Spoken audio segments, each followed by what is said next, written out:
एक दिन हलचल भरे बाजार में सूरज उगता है। रमेश एक दयालु चेहरे वाला और सफ़ेद दाढ़ी वाला एक आदमी है जो अपनी दुकान पे आलू की बोरियों को व्यवस्थित करते हुए दिखाई देता है। लोग बाग अपने प्रतिदिन का कार्य कर रहे होते हैं। तभी कुछ लोग उसकी दुकान के पास आते हैं और वो उनसे कहता है कि नमस्कार मेरे प्यारे दोस्तों। मैं आपके लिए क्या कर सकता हूँ?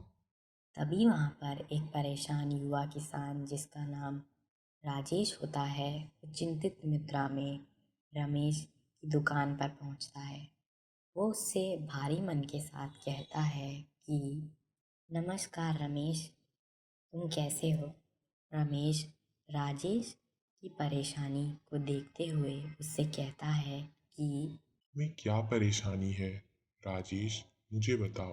तब राजेश उसे अपनी परेशानी बताते हुए कहता है कि रमेश, मेरी सारी फसलें खराब हो रही हैं और अब तो मुझे यह डर लगता रहता है कि जितनी मेहनत मैंने अपनी इन फसलों में दी है कहीं वो सब खराब ना हो जाए।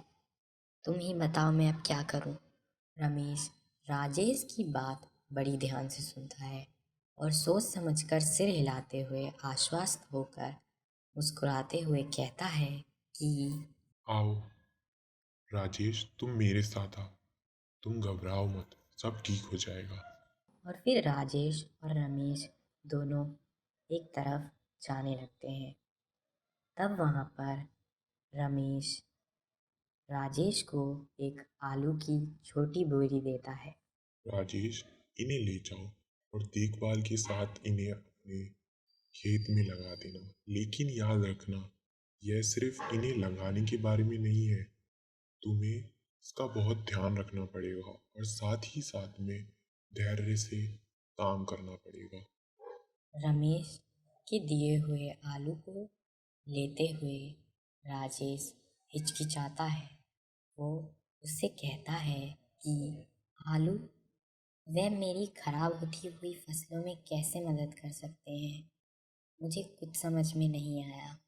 राजेश की बात सुन के रमेश मुस्कुराता है और उससे फिर कहता है कि अरे मेरे दोस्त राजेश, यह कोई साधारण आलू नहीं है।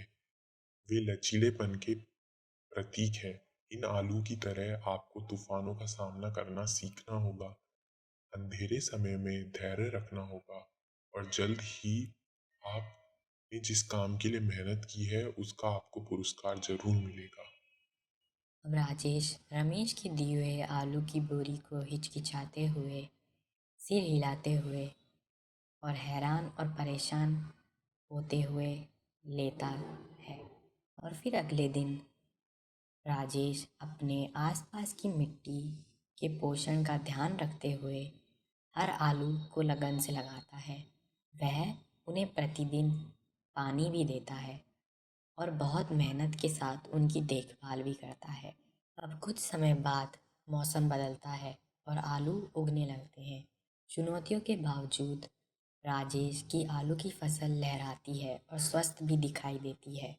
और फिर एक दिन बाजार में गांव के सभी लोग रमेश की दुकान के आसपास इकट्ठा होते हैं और वो राजेश की चमत्कारी बदलाव के बारे में उत्साह से एक दूसरे से बात करते हुए दिखाई देते हैं। तभी वहाँ पर रमेश आता है और वो मुस्कुराते हुए कहता है कि नमस्कार मेरे प्यारे दोस्तों। मैं आप लोगों को एक बात बताना चाहता हूँ। यह आलू नहीं है जिसने चमत्कार किया है। यह वो पाठ है जो उन आलूओं ने हमें सिखाया है। रमेश के शब्दों के पीछे की छुपी हुई बातों को गांव के सभी लोग महसूस करते हैं और वो समझदारी से उसकी बात भी सुनते हैं। रमेश की दुकान अब ज्ञान का एक केंद्र बन चुकी है, जो लोग न केवल आलू के लिए बल्कि बुद्धिमान आलू विक्रेता की उचित सलाह के लिए भी वहाँ पर आने लगते हैं।